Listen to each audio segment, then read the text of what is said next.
Unidades del CTI de la Fiscalía detuvieron al exalcalde de Santa Marta y aspirante a la presidencia de la República, Carlos Caicedo, y al suspendido alcalde Rafael Martínez por supuestas irregularidades en obras de infraestructura. Horas más tarde fueron dejados en libertad. Caicedo, quien también tiene una investigación por los escenarios para los Juegos Bolivarianos y otras obras, nos explica aquí en estudio lo ocurrido. Doctor Caicedo, bienvenido. Hola, Claudia. Gracias por acompañarnos. Gracias. Hablemos de ese incidente del que usted padeció el pasado 28 de noviembre. Bueno, el día que me desplazaba a la ciudad de Bogotá a entregar 2.053.000 firmas, fui sorprendido por el CTI y me capturaron en las instalaciones del aeropuerto antes de ingresar inclusive a la zona de control. ¿Se lo esperaba? ¿Fue sorpresivo? Sí, fue sorpresivo, aunque había un ruido días atrás que se iban a producir estas capturas por parte de la Fiscalía para hacer un show en contra nuestra durante los Juegos Bolivarianos que fueron tan exitosos.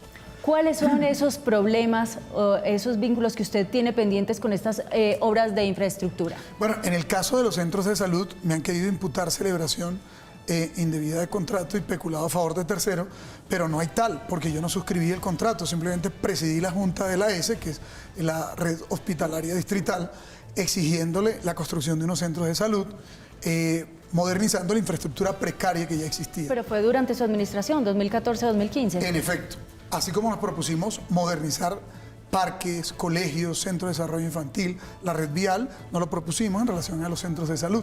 Antes no se estaba haciendo inversión ninguna por los clanes y las élites familiares que gobernaron antes que el modelo ciudadano que hemos liderado. Y estos han venido incidiendo en organismos de control, estos sectores políticos, para provocar lo que no lograron en las urnas. Es decir, derrotarnos por vía de procesos judiciales que han sido atropellados, entre otras cosas, porque nunca nos escucharon en versión libre, ni siquiera en indagatoria, en las diligencias, sino que lo que quisieron fue capturarnos e imputarnos cargos para someternos a una especie de linchamiento en la opinión pública. Salieron 2 días después. Usted ha dicho que esto se trata de un falso montaje y está hablando aquí de algunos actores políticos. ¿De quién se trataría? Este es un falso positivo, por supuesto, de la Fiscalía. ¿Quiénes son los beneficiarios de este tipo de decisiones? Los aliados políticos en el departamento del Magdalena del doctor Vargas Lleras, quien ha querido sacarnos del escenario político, facilitándole las cosas a sus aliados en el Magdalena y la Costa Caribe. Y todo el mundo sabe que desafortunadamente la Fiscalía General de la Nación, pues el actual fiscal pertenece a Cambio Radical y de una u otra manera estas decisiones que van tomando sin garantía al debido proceso, sin garantía al derecho a la defensa, sin garantía al derecho de contradicción de la prueba.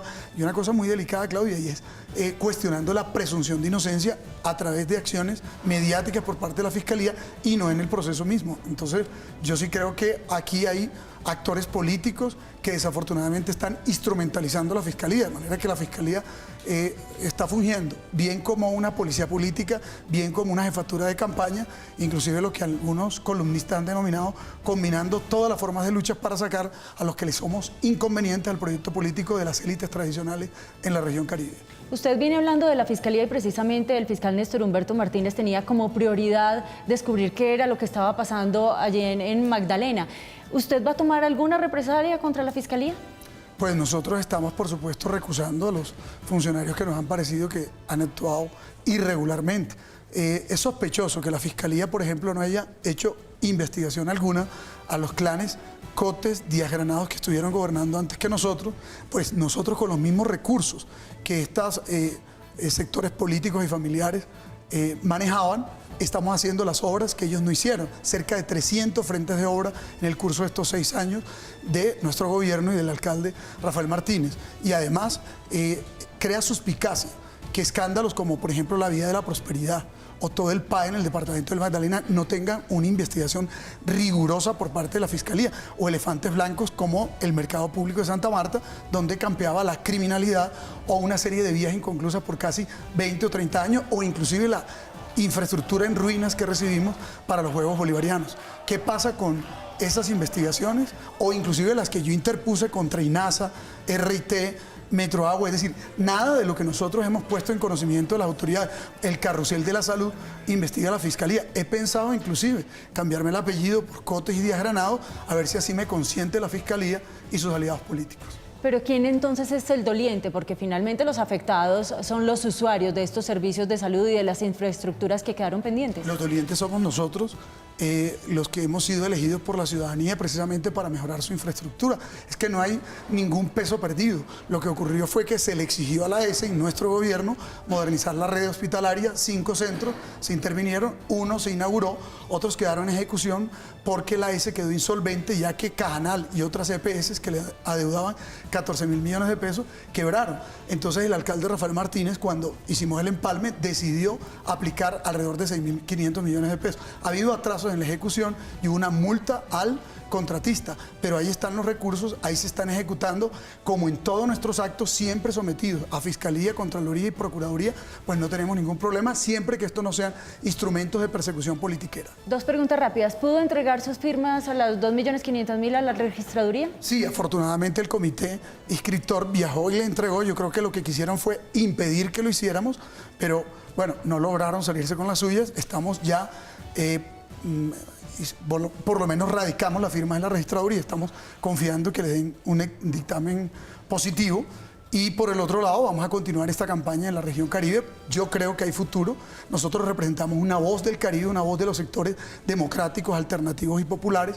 Y creo que eso es lo que intentan acallar. E incluso tuvo en Santa Marta más de 30.000 personas respaldándolo. Ahora, Transparencia dice que Colombia ocupa el puesto 90 entre 176 de los países más corruptos del mundo. ¿Cuál es su opinión al respecto de la corrupción que se vive en nuestro país? Es que hay que reformar el sistema de justicia y dentro de eso la Fiscalía, porque realmente los grandes promotores de la impunidad o inclusive de la corrupción están en sectores de la rama judicial y particularmente los órganos de control. Hay órganos de control que no controlan absolutamente nada y son peajes de corrupción, contralorías municipales y departamentales, que sabemos que son cuotas políticas. En el Congreso de la República eligen a fiscales, contralores y procuradores y luego estos se dedican a dar cuotas en distintas regiones y a pagar favores persiguiendo a los que no son amigos de los políticos, de sus afectos, de manera que este país, si quiere avanzar en el sendero de controlar los recursos públicos y defenderlos para efectivamente invertirlos en la gente, tendremos que hacer una reforma, muy probablemente, si no es por el Congreso,